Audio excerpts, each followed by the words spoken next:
wag mo na papahiyain ang Pilipinas. Maawa ka naman. Nakakadurog puso po yung mensahe ng isang bulag para kay BBM. Yung panawagan niya para kay BBM po. Pakinggan po natin. Marcos, kung ganyan lang man ang ginagawa mo, iniipit mo mga tao, magbaba ka na lang. Wag mo na papahiyain ang Pilipinas. Maawa ka naman. Kami mga bulag kami, lalo mo kaming binubulag. Alaman namin ang totoo at hindi. Bulag lang kami, wala lang kaming mata, pero sa pakiramdam, nararamdaman namin kung ano yung tama at saka mali. Sana makonsensya ka sa ginawa mo kay Tatay Digong. Salamat sa isala. So yun po yung mensahe ng isang bulag. Nakakaawa po pakinggan, di ba? Nakakaawa po talaga. Kaya ang masasabi ko po dyan, kung sino po man kayo, ano pong pangalan nyo, madam, huwag na po kayo magmakaawa kay BBM. At huwag na po kayo manawagan po sa kanya. Dahil manhid na po yung mga puso nila at damdamin. Masasayang lang po yung panawagan nyo para sa kanila at pagmamakaawa mo sa kanila. Ang dapat po natin gawin kundi kung magmakaawa tayo sa Panginoong Diyos po.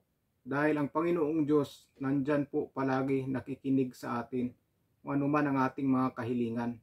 Yung mga taong ganyan, kahit maglulupasay po tayo dyan sa kalsada, pagulong-gulong tayo sa kalsada, manhid na po ang mga yan. Sarado na po ang mga isip ng mga yan pagdating sa mga Duterte. Sarado na po talaga. Mas natutuwa po ang mga yan nang nakikita nila ang mga Duterte na bumabagsak po. Ikakatuwa po ng mga taong iyan. Kaya huwag na po kayong magmakaawa sa kanya o sa kanila. Sa Diyos na po tayo lalapit para makauwi si Pangulong Rodrigo Duterte. Dahil wala mang sinong bangag dito sa mundong ito ang makakahadlang sa pag-uwi ni Pangulong Rodrigo Duterte kung kagustuhan na ng Panginoon ang lahat. Kahit sinong bangag pa dyan sa buong mundo, wala pong makakapigil kapag ang Panginoon na po ang magdesisyon. Kaya huwag po tayong tumigil sa pagdarasal na sana tulungan ng Panginoon si Pangulong Rodrigo Duterte na makauwi po sa Pilipinas na ligtas at okay po ang pangangatawan. Huwag na po yung magmakaawa tayo dyan sa mga ganyang tao. Hindi na po, sila nga po ang dahilan kung bakit nandoon si dating Pangulong Rodrigo Duterte sa dahig, di ba? Sila nga po ang dahilan eh. Sinabi na nga po ng PCO nila na hindi po sila makipagtulungan sa ICC dahil wala po daw jurisdiction ang Pilipinas sa ICC. Pero po, sabi po yan ni Claire Castro. Yan na po ang sabi niya. Parang ang sinasabi niya, hindi na sila makikipag-ano sa ICC dahil wala po daw jurisdiction ang Pilipinas.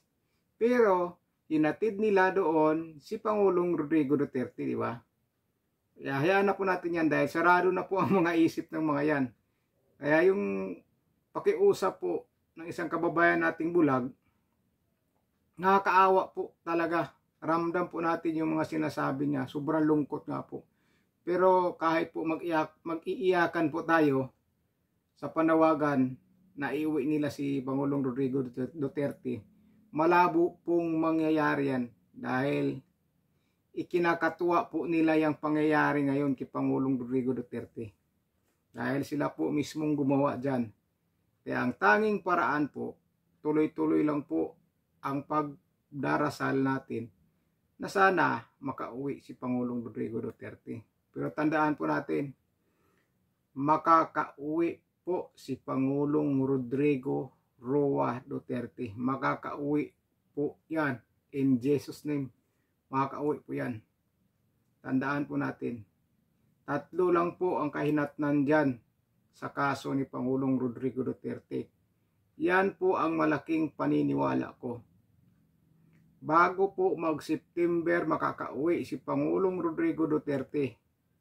Pag hindi siya makakauwi, kung matutuloy po yung investigasyon dyan o hearing, madidismiss po yung kaso na yan. Madidismiss yan. At kung hindi naman at matuloy-tuloy talaga yung kaso na yan, investigation na yan hanggang katapusan, mananalo po si Pangulong Rodrigo Roa Duterte. Pero sa tingin ko po, dahil sa paniniwala ko, hindi po yan matatapos yung hearing na yan. Makakauwi po si Pangulong Rodrigo Duterte. Tiwala lang po tayo sa Panginoon dahil ang Panginoon nandyan po. Huwag po tayong magmakaawa dyan sa mga taong manhid na po ang damdamin at isipan. Huwag po, masasayang na po ang oras nyo. Sa Panginoon na po natin ilaan ang ating pagmamakaawa na sana tulungan ang ating dating mahal na Pangulo. Yan po.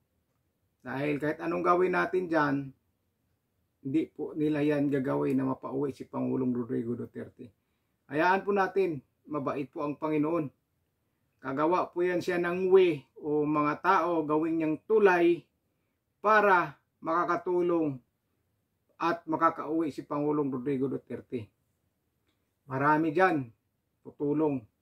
May mga malalaking tao dyan sa ibang bansa na tingin ko po ay tutulong para mapauwi si Pangulong Rodrigo Duterte. Hindi po natin mga kababayan yan. May mga taong sikreto lang nagtutulong dyan. Yan po ang aking pakiramdam.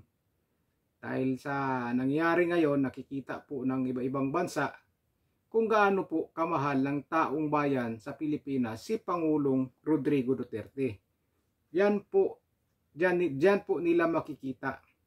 At dyan may aaksyon po dyan para matulungan si Pangulong Rodrigo Duterte na makakauwi sa bansa. Dahil sa ating pagdarasal, ang Panginoon, kasi ang Panginoon kapag tumulong, gagawa na siya ng way o tulay para yung mga kahilingan natin ay matutupad. Para din pong mag-apply ka ng trabaho, maghahanap ka ng trabaho kung saan-saan. Magdadasal tayo na sana maka-apply tayo ng trabaho, ganyan, diba? Tapos apply tayo ng apply. Wala tayong makita. Pero di po natin alam pala, yung mga kakilala lang pala natin dito sa tabi-tabi natin ang magkakatulong sa atin na magkaroon tayo ng trabaho. O yan, di ba? Yan po ang mga way na ibinibigay sa atin ng Panginoon. Yung mga pagdarasal natin, ang Panginoon po mismo gumagawa ng way, paraan o tulay na para matupad yung mga hinihiling natin sa Kanya. Ganon po kabait ang Panginoon. Ay huwag po tayo tumigil sa suporta natin kay Pangulong Rodrigo Duterte, kasi kapag tumigil din po tayo o tumigil ang taong bayan, mananahimik lang ng husto yung nagdala sa Kanya doon sa dahig. Matutuwa yan. Sabihin niya, nawala na ng suporta si Pangulong Rodrigo Duterte. O, di ba? Ganun na po ang isipin nila kapag tumigil ang taong bayan. Kaya pasalamat po tayo sa ating mga kababayan, lalong-lalo na rin dyan sa OFW na nandoon po sa malapit kay Pangulong Rodrigo Duterte. Kahit sa malayo, binabiyahin nila para lang makapunta doon sa ICC, Dahig, Netherlands, di ba? Dito naman sa Pilipinas, wala man tayong magawa kundi magdarasalan lang po tayo na sana makauwi si Pangulong Rodrigo Duterte na ligtas, malakas sa mga katawan, di ba? Ganoon na lang po.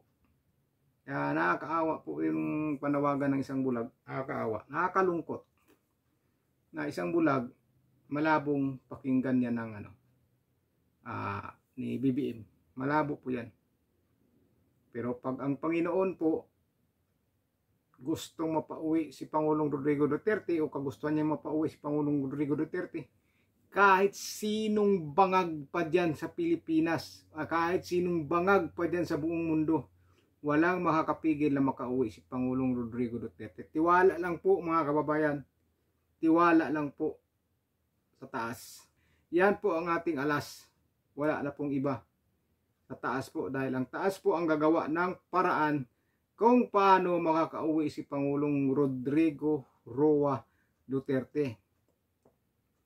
At yung mga nang iipit sa kanila o nagpapabagsak sa kanila, iikot po ang mundo, iikot ang gulong ng buhay. Sila ngayon sa taas, darating ang panahon, pag ngayon nasa taas sila, aksyon na yan pababa. Pababa ng pababa hanggang sa ilalim naman po sila.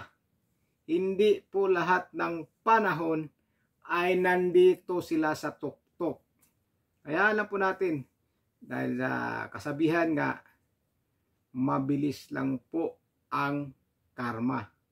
So yun lang po mga kababayan, ate pong babatiin ng maligayang kaarawan ng ating butihing Pangulo o dating Pangulo na si Pangulong Tatay Digong.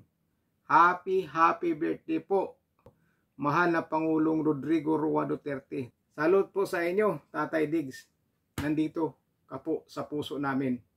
Hindi ka po namin malilimutan hanggang sa iyong pagbabalik. Kakantahan ko na lang ng ganito. Duterte, di ka namin malilimutan hanggang sa pagbabalik. Lahat kami nananabik.